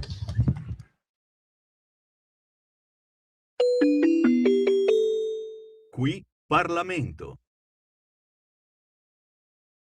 Benissimo, rieccoci qua alle 10, 12 minuti e 33 secondi. Il telefono è aperto 029294 7222 se volete interloquire, se volete dire la vostra commentando le notizie di stamattina, oppure se preferite 340 670 9659 se avete voglia invece di continuare a mandarci le vostre zappe o WhatsApp che volete. Ma al telefono c'è la signora Lisetta, buongiorno. Buongiorno signor Torino. Allora io con la notizia di stamattina però torno indietro di una settimana fa, Prego. 10 giorni fa. Gli scontri in Val di Susa, signor Tonino, perché secondo me l'intelligence non ha previsto tutto? Allora, io voglio riprendere una battuta dell'onorevole Bonelli di Avs, che ha detto: quei teppisti della Val di Susa sono conosciuti e schedati dalle forze dell'ordine italiane e francesi, perché Piantedosi non li ha fermati? Allora, signor Torino, al di là dell'ipocrisia, secondo me, di Bonelli, vorrei anch'io capire, con tutto l'apparato di sicurezza e di intelligence che abbiamo a disposizione, perché non riusciamo a prevedere, dico io, le mosse non solo dei no-TAV, ma anche dei centri sociali che hanno devastato Bologna. Come hanno detto molti osservatori, secondo me, della carta stampata ed esponenti del governo, gli antagonisti non vanno in piazza per rivendicare l'articolo 21 della Costituzione, ma secondo me cercano lo scontro fisico con polizia e carabinieri. Nient'altro, la saluto con questa buona giornata. Ma è evidente che cercano lo scontro con lo Stato. Poi i servizi segreti fanno la loro parte, dopodiché c'è qualcun altro che deve attivare le forze dell'ordine. Altra telefonata, pronto, chi è là? Ciao Antonino, sono Marco da Mantova. Oh, grandissimo, ciao, buongiorno. Buongiorno a te, caro. Allora, la vicenda dei ragazzini del Friuli mi ha ricordato quando ero bimbo e abitavo a Cusano Milanino, quando nel mio quartiere ci fu un'estate che ci mettemmo con i banchetti, proprio fatti con le cassette di legno, come nel caso specifico di oggi, dove vendavamo i fumetti, soprattutto Zag, Gore-Tex, il comandante Mark, il Grande Black, anche i Topolini, i Paperini, eccetera. Però non avevamo un'idea così grande di comprarsi il motorino, anche perché avevamo 8, 9, 10 anni. Semplicemente li vendevamo a 15, 20 lire, 30 lire, a seconda che fossero tenuti bene o meno, per comprarci il gelato. Allora, riguardo lo spin time, ma ci rendiamo conto della follia di questo paese, come anche di tanti altri centri sociali che sono abusivi da decenni e che nessuno ha sgomberato, e che quando vengono sgomberati gli occupanti si mettono in strada, come nel caso di Roma, a bloccare il traffico. Ma succede così negli altri paesi? Io non sono convinto che succeda così negli altri paesi europei. Cioè, ti hanno sgomberato, sei abusivo e tu rimani in strada a occupare il traffico, a rompere le balle ai cittadini che fanno la loro vita, sapendo che tu sei un occupante abusivo, che non hai pagato bollette per decine di milioni di euro? Ma è una follia. Semplicemente la giurisprudenza, e tu che hai fatto giurisprudenza, è cambiata dagli anni 70 ad oggi. Una volta c'era una differenza tra il cittadino onesto che viveva onestamente la sua vita e il malvivente, il furfante.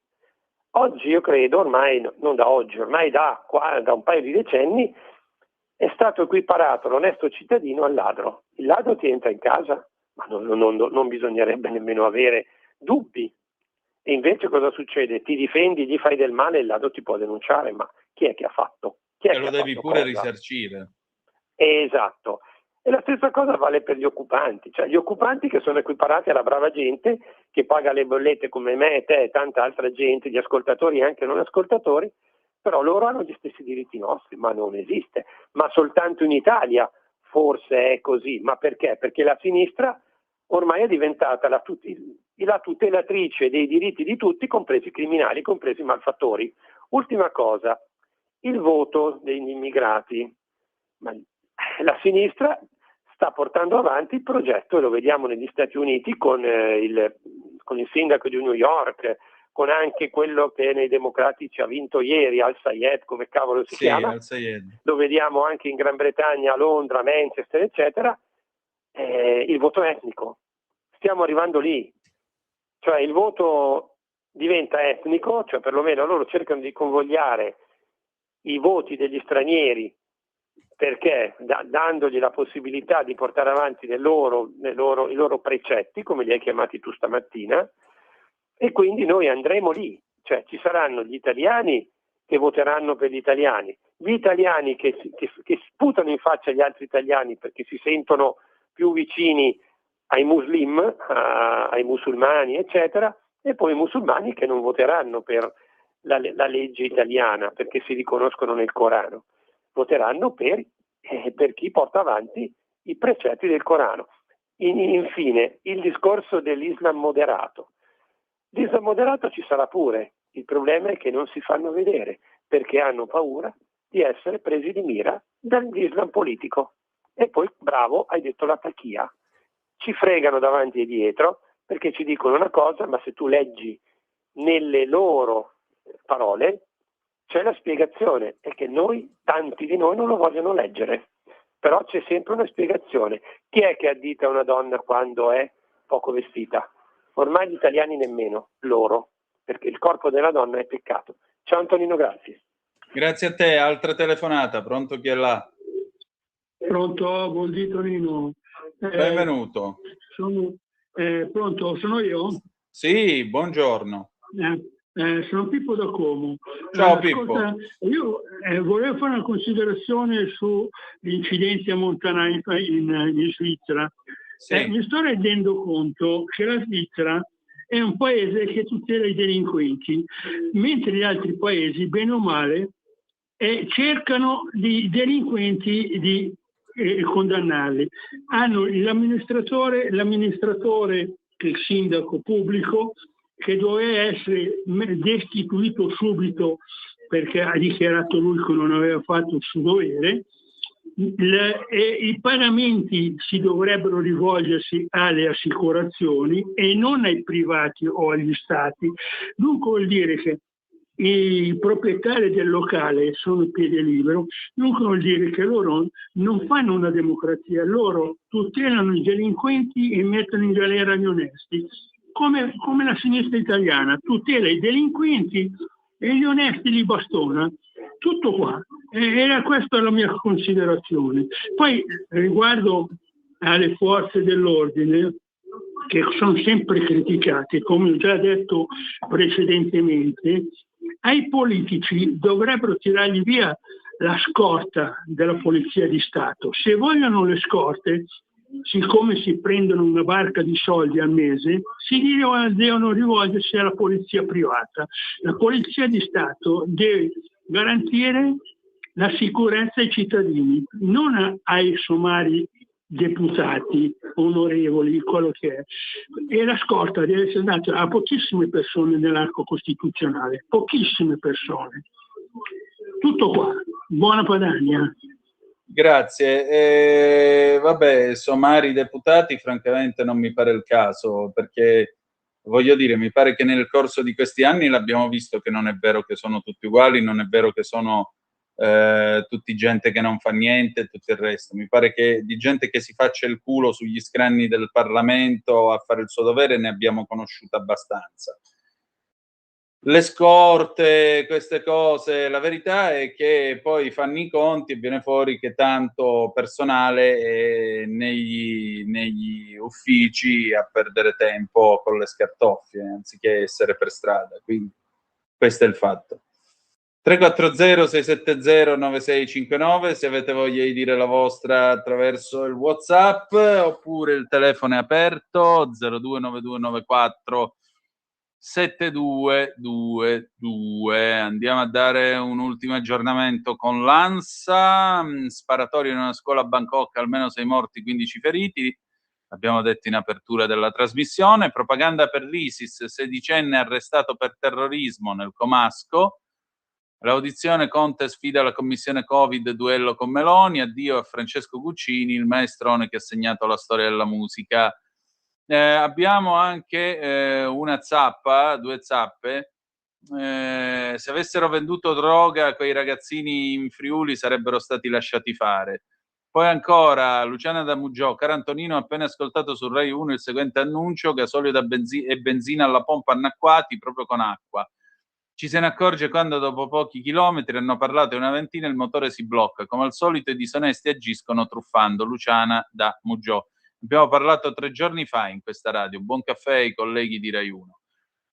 Roberta, caro Antonino, volevo chiederti se lasci la radio non ci sarai solo al mattino per la rassegna stampa. Grazie, buone ferie. Quando ti sento mi arricchisco e mi diverto tanto, ti abbraccio forte. No, lascio proprio. Ultima telefonata, pronto? Chi è là? Sì, pronto, sono Graziano Antonino, un po' che non ci sentiamo, qui da Galarate.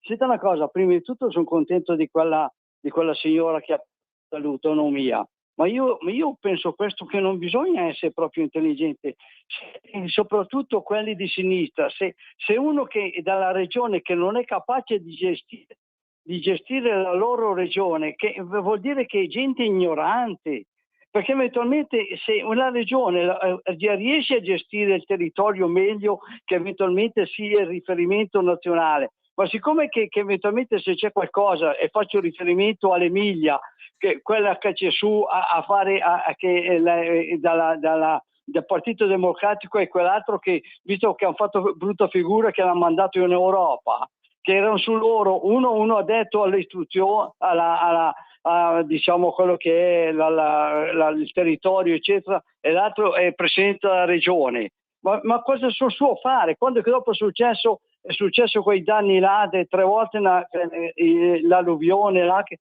una signora che lui diceva adesso vi faccio costruire ancora le case ancora meglio di prima, che quella signora ha risposto: guardi che io stavo meglio prima, stavo meglio. E quindi vedi che io dico sempre e ripeto che siamo diventati un paese di pagliacci, gente ignorante, chi dirige e anche eventualmente chi è su che non è capace di fare il proprio lavoro. Grazie, scusa sfogo perché non ne posso più, grazie. Ma sai, chi è su arriva col voto della gente, quindi o finalmente cominciamo a ragionare che quando si sceglie in cabina votiamo persone capaci e preparate, e questo significa anche per la politica migliorare l'offerta politica, o se no l'andazzo continuerà e continueranno a comandare i mediocri e continueranno a comandare tutti questi e continuerà a non funzionare un cazzo e noi saremo ancora qua a discuterne. Altra telefonata, pronto chi è là? Ciao, sono Ornella da Lecco. Cara Ornella, buongiorno. Prima di tutto tanti auguri che ieri non sono riuscita a farti. Grazie. 100 di questi anni. Grazie. Ecco, e poi volevo dire le stesse cose che ha detto Marco, per cui non mi dilungo e niente, ciao, auguri di nuovo, ciao. Grazie a te, un abbraccio grande. Allora, buona gente, se non abbiamo più telefonate, noi direi che per il momento potremmo tirare i remi in barca e ritrovarci alle 12 con Capitaneria di Porto. Ah, bene, pronto, chi è là? Pronto? Sì. Io?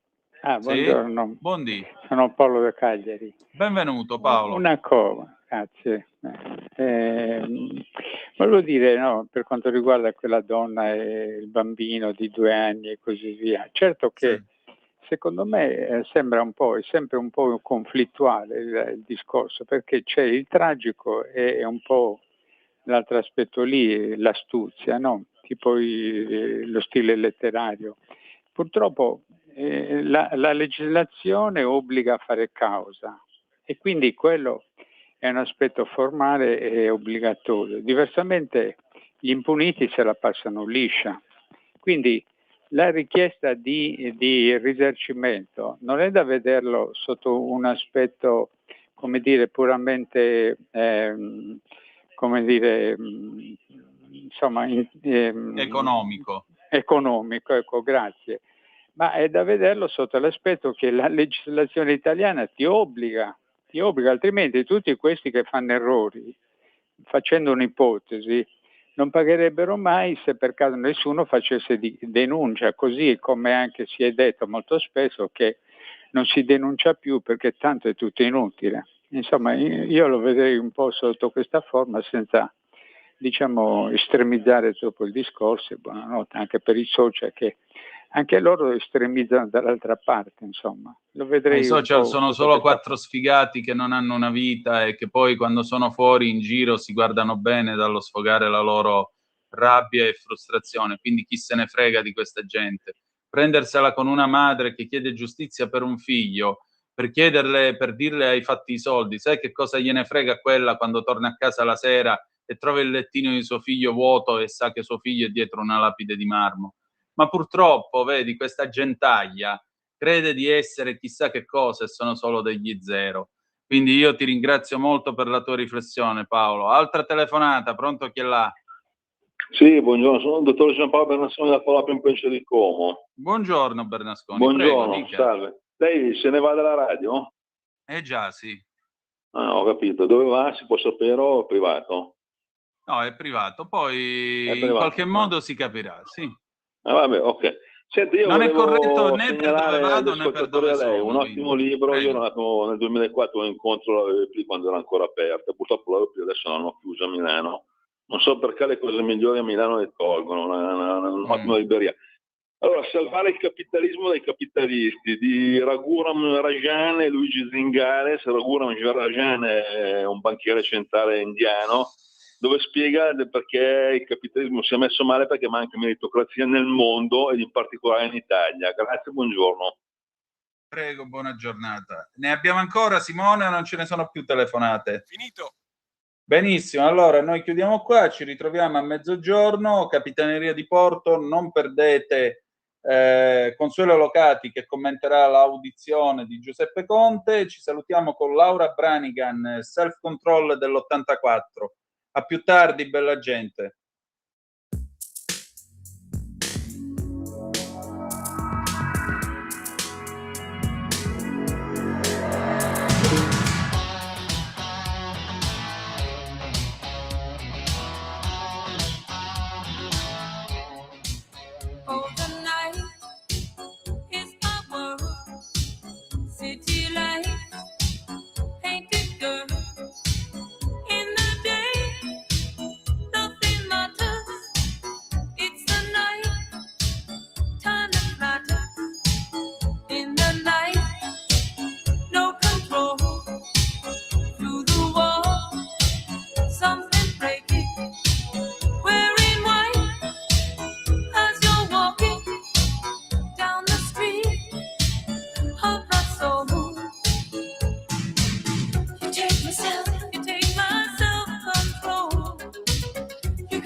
Against a new tomorrow, so I guess I'll just believe it. That tomorrow never comes. I said night. I'm living in the forest of a dream. I know the night is not as it would seem. I must believe in something, so I'll make myself believe it. this night will never go.